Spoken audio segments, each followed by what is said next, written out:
गौतम बुद्ध के समय में वैशाली राज्य में एक प्रसिद्ध गणिका रहती थी जिसका नाम आम्रपाली था। वह बहुत सुंदर थी और उसे नगर वधू घोषित किया गया था, यानी पूरे शहर की पत्नी। आम्रपाली इतनी सुंदर थी कि उसके महल के द्वार पर सदा सोने के रथ खड़े रहते थे। यहाँ तक कि महान राजाओं को भी उससे मिलने के लिए इंतज़ार करना पड़ता था। वह केवल एक वैश्या थी, लेकिन वह इतनी अमीर हो गई थी कि वह राज्य खरीद सकती थी। आम्रपाली का शरीर जितना सुंदर था, उससे कहीं अधिक सुंदर उसकी आत्मा थी, जो सच्चे प्यार के लिए तरसती थी। क्योंकि आम्रपाली खुद से वैश्या नहीं बनी थी, उसे जबरदस्ती राजा ने वैश्या बनाया था। आम्रपाली के वैश्या बनने के पीछे एक कहानी है, जिसे मैं किसी वीडियो में आपके साथ ज़रूर साझा करूँगा। आम्रपाली अपने ग्राहकों को बहुत प्यार करने का दिखावा करती थी, क्योंकि उसे इसके लिए भुगतान किया जाता था, लेकिन अंदर से वह उनसे बहुत नफरत करती थी, क्योंकि वह सभी उसका इस्तेमाल एक भोग की वस्तु के रूप में करते थे, एक इंसान के रूप में उसका सम्मान नहीं करते थे।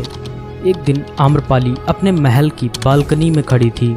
अचानक उसने अपने महल के सामने से एक युवा बौद्ध भिक्षु को गुजरते हुए देखा, जिसके पास कुछ भी नहीं था सिवाय एक भिक्षा पात्र के, लेकिन उसके पास जबरदस्त जागरूकता थी और लोगों को खुद की ओर आकर्षित करने की अद्भुत शक्ति थी। जब युवा बौद्ध भिक्षु ने ऊपर की तरफ देखा तो आम्रपाली उसे देख रही थी। युवा भिक्षु ने आम्रपाली की ओर देखते हुए बेहद सम्मान भाव के साथ आम्रपाली को प्रणाम किया। आम्रपाली एकटक उस युवा भिक्षु को देखती रही और पहली बार आम्रपाली के हृदय में प्रेम का उदय हुआ था, क्योंकि पहली बार किसी ने आम्रपाली को सम्मान की नज़रों से देखा था। किसी ने पहली बार उसे इंसान होने का एहसास दिलाया था। आम्रपाली तुरंत सीढ़ियों से नीचे उतरी और बाहर आकर उस युवा बौद्ध भिक्षु के पैर छुए और कहा, भंते, कृपया आज के दिन आप मेरे मेहमान बने और मेरे महल में चलकर भोजन स्वीकार करें। आगे आम्रपाली ने कहा, कृपया मेरे निमंत्रण को ना कहें, क्योंकि पहली बार मैंने किसी को निमंत्रण दिया है। मुझे हजारों बार राजाओं और सम्राटों द्वारा आमंत्रित किया गया, लेकिन मैंने कभी किसी को आमंत्रित नहीं किया है। यह मेरा पहला निमंत्रण है। युवा भिक्षु ने सम्मानपूर्वक आम्रपाली का निमंत्रण स्वीकार करते हुए भोजन ग्रहण किया। भोजन देने के बाद आम्रपाली ने कहा, भंते, आज से 3 दिनों के बाद बारिश का मौसम शुरू होने वाला है, जो कि अगले 4 महीनों तक रहेगा, और मैं आपको अपने घर में 4 महीने रहने के लिए आमंत्रित करती हूँ। आने वाले 4 महीनों के लिए यह महल आपका आश्रय होगा। मैं आपको पूर्ण रूप से आश्वस्त करती हूँ कि मैं किसी भी प्रकार से आपके ध्यान की बाधा नहीं बनूंगी, बल्कि मुझसे जितना हो सकेगा आपके ध्यान की सुविधाओं को सुगम बनाने का प्रयास करूंगी। दरअसल बौद्ध भिक्षु साल के 8 महीने गांव-गांव घूमकर बौद्ध धर्म का प्रचार करते हैं और 4 महीने वह एक ही स्थान पर रहते हैं जहां उन्हें आश्रय मिल जाता है। युवा बौद्ध भिक्षु ने कहा, माफ़ कीजिएगा देवी, लेकिन इस विषय में मैं स्वयं निर्णय नहीं ले सकता। मैं आपके प्रस्ताव के विषय में बुद्ध से पूछूंगा। अगर वह मुझे अनुमति देंगे तो मैं आपके महल में आश्रय अवश्य ग्रहण करूंगा। इतना कहकर वह बौद्ध भिक्षु वहां से चला गया। इससे पहले कि वह युवा भिक्षु बुद्ध के पास पहुंचता और आम्रपाली के प्रस्ताव के बारे में कुछ बताता, उससे पहले वहां पर मौजूद अन्य भिक्षु बुद्ध के पास पहुंच गए और बुद्ध से कहा, बुद्ध, आप उस युवा भिक्षु को रोकिएगा। आम्रपाली ने उसे 4 महीने रहने के लिए अपने घर बुलाया। आम्रपाली एक वैश्या है और एक भिक्षु एक वैश्या के घर में 4 महीने रहे, यह सही नहीं है। इससे हमारे संघ में गलत संदेश जाएगा। बुद्ध ने कहा, कृपया आप लोग शांत हो जाएं और उस भिक्षु के आने की प्रतीक्षा करें। थोड़ी देर बाद वह युवा भिक्षु बुद्ध के पास आया, बुद्ध के पैर छुए और उन्हें पूरी कहानी सुनाते हुए कहा, बुद्ध, नगर की एक आम्रपाली नाम की महिला ने मुझे बारिश के 4 महीने अपने घर पर रहने के लिए आमंत्रित किया है।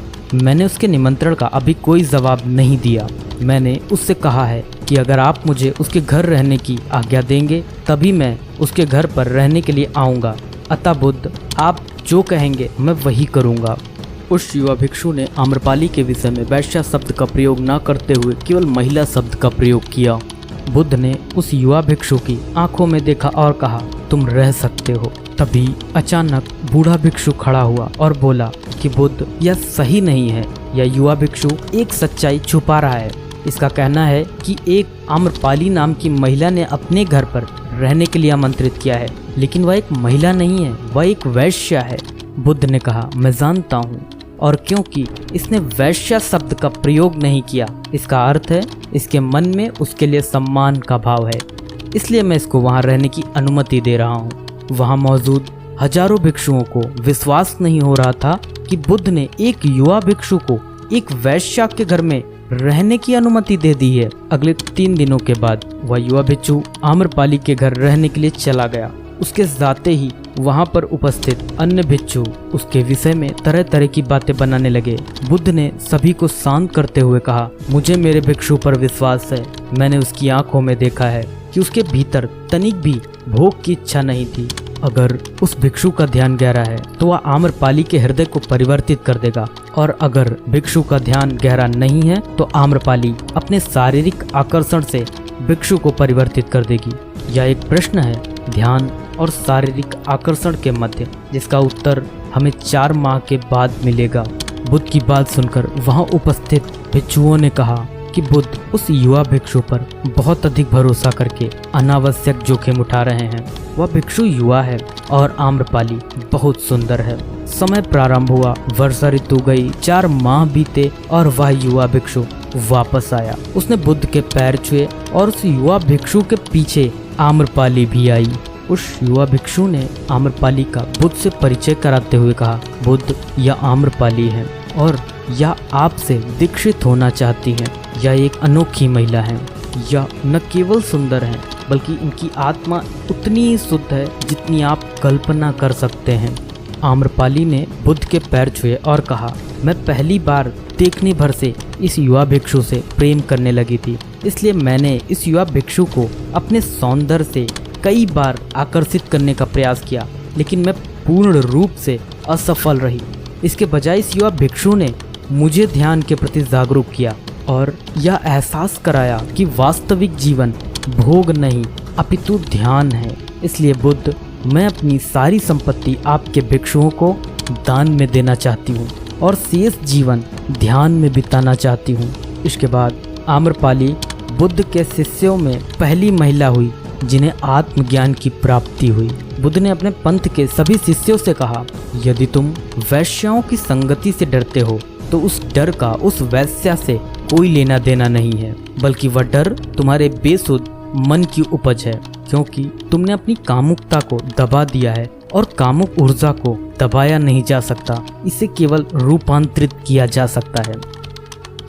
अगर आप लोगों अपनी कामुक ऊर्जा को रूपांतरित करने का तरीका जानना चाहते हैं तो आप हमारे द्वारा बनाई गई स्त्री के प्रति आकर्षण को कैसे समाप्त करें, इस वीडियो को देखें। इस वीडियो पर हमें दर्शकों से बहुत ढेर सारा प्यार मिला है। इसमें दी गई जानकारी से आप अपनी कामुक ऊर्जा को जरूर रूपांतरित कर पाएंगे। यह वीडियो आपको ऊपर आई बटन में और नीचे पिन कमेंट में मिल जाएगी। बहुत बहुत धन्यवाद आप लोगों का इतनी तसल्ली के साथ हमारी कहानी सुनने के लिए। नमस्कार।